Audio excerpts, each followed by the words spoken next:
пробкада канча убакыт кетиресиз, канча убакыт турасыз? Өзүмдүн жеке унаам менен барам. Невозможно болуп калды да уже акыркы күндөрү уже баягы жүрөгүң аябай переживание менен чыгып калдык. Шаарга качан жетем, кандай кылам. Мурда 8ге чейин, 7ге чейин максимально пробка болсо, азыр 9-10до деле пробка болуп атат.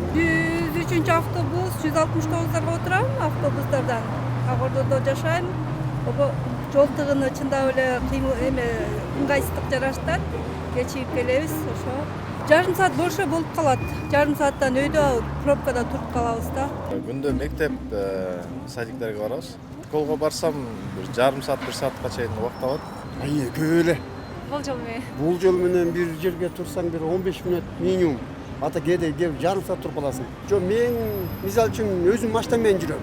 Көбүнесе, бирок азыр пробкага байланыштуу машина деле айдабай калдым. Анткени кайсыл жака барайын десең жетпейсиң. Машинаң жөнүнө расход болуп калды азырчы. Ну, автобус большинство, автобус, вообще троллейбус, вообще, если честно, вот 40, ну, до часу, да, вот так. До часу? Да, час езды максимум. Автобус менен келем. 1,5 саат таран кетем. 1,5 саат? Пробкада. Пробка аябай көбөйүп атат, күндөн күнгө көбөйүп атат. Машина көбөйүп кетпеди.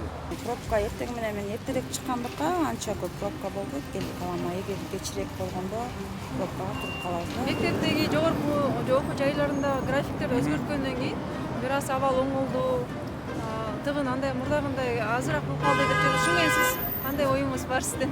Чынын айтканда биздин үйдө деле садикке, мектепке бараткан, университетке бараткан студенттер бар. Ал студенттердин графиктен деле зависит этпейт. Анан баягы же мэриядагы иштегендердин өзүнүн жеке унаасын токтотуп маршрутка түшсө эле пробка тарап кетпейт. Тура эле ойдом.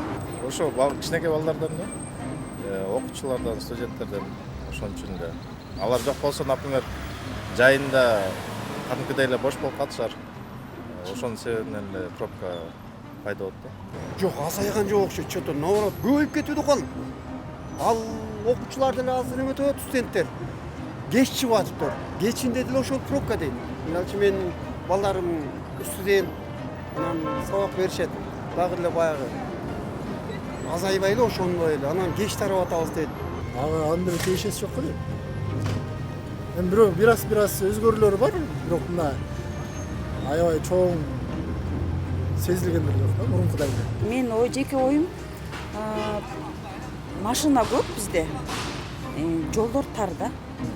Ошондуктан бош керек деп ойлойм. Эми азыр жолду жазып аткандыктан дагы может көбүрөөк пробка болуп атабы дейм да. Бирок действительно билбейм, мен ушу 2 жыл ичинде что көрүп атам, машина көп да, слишком көп машиначы. Сиздин оюңузча бул маселени чечүү үчүн эмне кылыш керек? Тыгын болбош үчүн. Тыгын болбош үчүн машинаны эле кыскартыш керек, ошол элеби? Башка билбейм. Жанагы эле машиналарды эме кылыш керек го. Номер менен 1ден 2ге чейин бир күн жүрбөйт, анан депчи. Ошону мен туура ойлоп атам, чынын айтсам. Открыть дороги, Которые вот сейчас ремонтируют. Дагы кеңейтиш керек да, мында чоңойтуп, мисалы үчүн бул жагына бир эме кетсе, бияна бир эле кетип атат да. Ошону 2 катардан болгондо аябай жакшы болот да. Думаю, что будет это в будущем будет придумают какой транспорт, другой транспорт получше, да, получше, чтобы людям не было пробок, чтобы люди на другой вид передвижения, чтобы перешли.